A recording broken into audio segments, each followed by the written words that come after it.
विष्णुवाद और कृष्णवाद हिंदू धर्म के भीतर दो अपर्याप्त धाराओं हैं, जो भगवान विष्णु की पूजा और समर्पण के आसपास घूमते हैं, जिसमें कृष्ण अंतिम में मुख्य भूमिका निभाते हैं।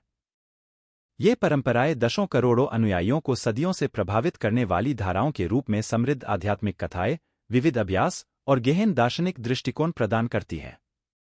विष्णुवाद, एक विस्तृत शब्द के रूप में, हिंदू धर्म के प्रमुख देवताओं में से एक विष्णु के आसपास केंद्रित विश्वासों और अभ्यासों की एक विस्तृत श्रेणी को समाहित करता है।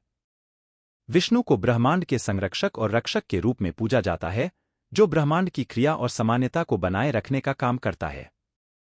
अक्सर एक शांत अनुभूति के साथ, विष्णु की प्रतिष्ठाएं उसके 4 प्रतीकों में शामिल होती हैं: चक्र, शंख, गदा और कमल।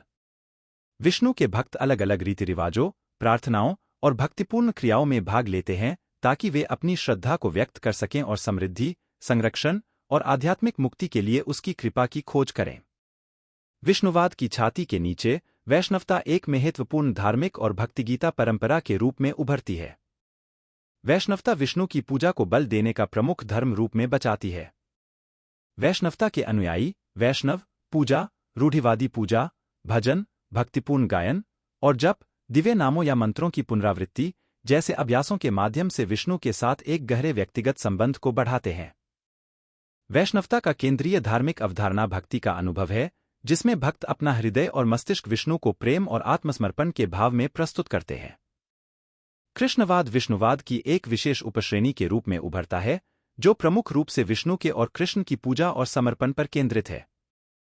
कृष्ण अपने चालाक बचपन के श्रृंगार, भगवद गीता में दिव्य शिक्षा और मोहक बांसुरी ध्वनि के लिए प्रसिद्ध दिव्य प्रेम और दया के आदर्श को प्रतिष्ठित करते हैं।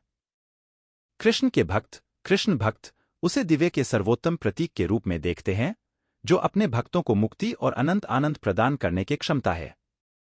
हिंदू धर्म के भीतर एक पवित्र पाठ्यक्रम, भगवद गीता, कृष्णवाद में एक महत्वपूर्ण भूमिका निभाती है, क्योंकि यह कुरुक्षेत्र के मैदान पर कृष्ण और योद्धा राजकुमार अर्जुन के बीच वार्ता को शामिल करती है। इस दार्शनिक बहस में कृष्ण कर्तव्य, धर्म और आध्यात्मिक सिद्धांत के स्वरूप पर चर्चा करते हैं, मानव स्थिति और जीवन के अंतिम उद्देश्य के बारे में गहरे दार्शनिक अनुभव प्रदान करते हैं। समाप्ति में, सबसे उत्साही रूप से, आधुनिक समय में कृष्णवाद का एक उत्कृष्ट प्रकटीकरण है, जो हरे कृष्ण आंदोलन के रूप में जाना जाता है, जिसे अंतर्राष्ट्रीय कृष्ण चेतना समाज (ISKCON) के रूप में औपचारिक रूप से जाना जाता है। 1960 के दशक में A.C.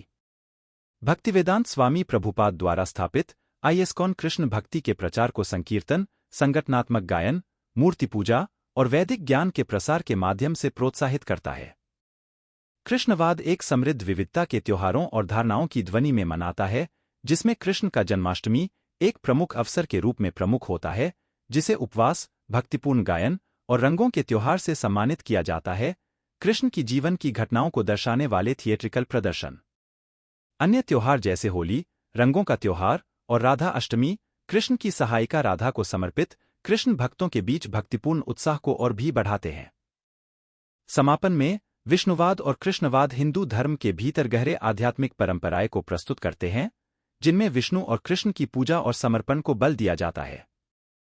इन परंपराओं के अनुयायियों के द्वारा आध्यात्मिक पूर्णता की प्राप्ति के लिए यज्ञ, भक्तिपूर्ण अभ्यास और दार्शनिक शिक्षाओं के माध्यम से वे दिव्य के साथ अपने संबंध को गहराते हैं और प्रेमिका देवता के शाश्वत आलिंगन में आध्यात्मिक पूर्णता को प्राप्त करते हैं।